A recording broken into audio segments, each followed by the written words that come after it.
I'd like to ask you, if I may, Maharishi, the connection between science of creative intelligence and transcendental meditation, the practice.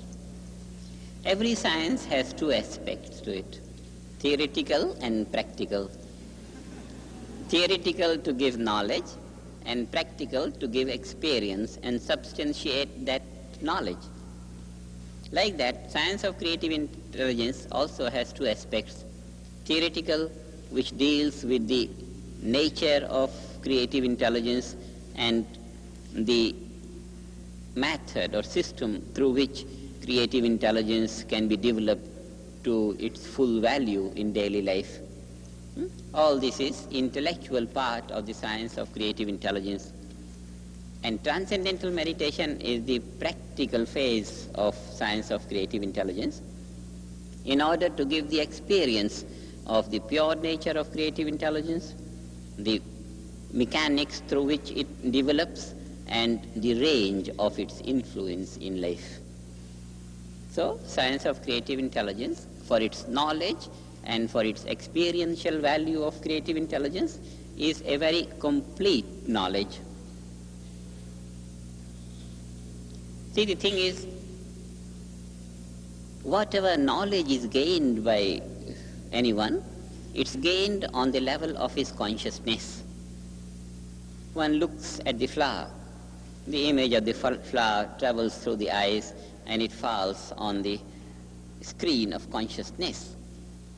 The knowledge of the flower is structured on the level of consciousness deep within the mind. One hears some word and the word travels through the ears and it strikes somewhere deep within on the level of consciousness. And then this gives the knowledge of what we are hearing.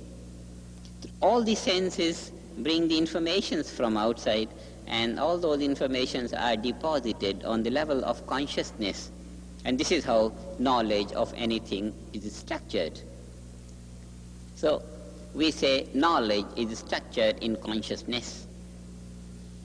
That area within us, which is pure consciousness, unbounded awareness, which every meditator experiences in his meditation at the source of thought.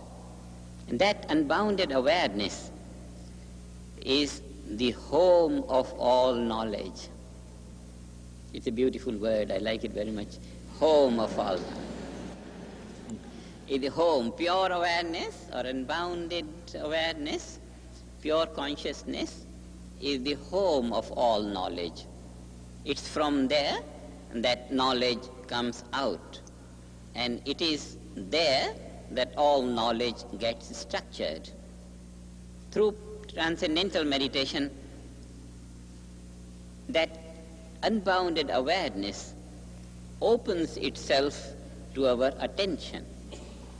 In meditation, the attention goes deep within and it opens to that area where the mind gains that value of pure awareness and bounded awareness.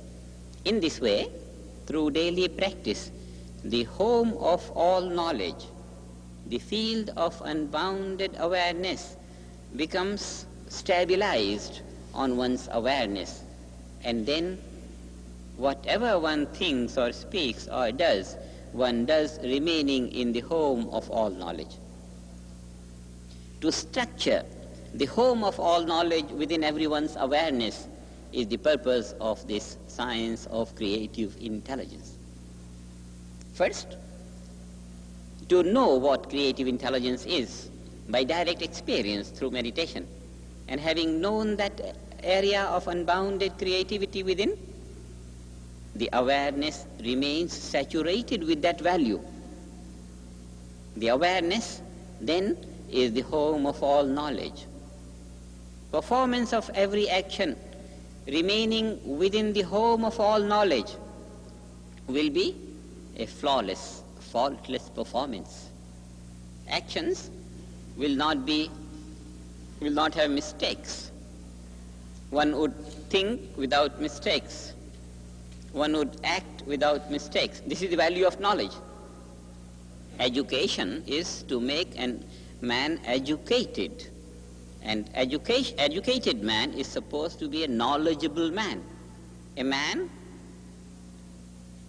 who sits in the home of all knowledge and therefore on that basis does not make a mistake in his thinking, planning, action, and therefore he achieves what he wants.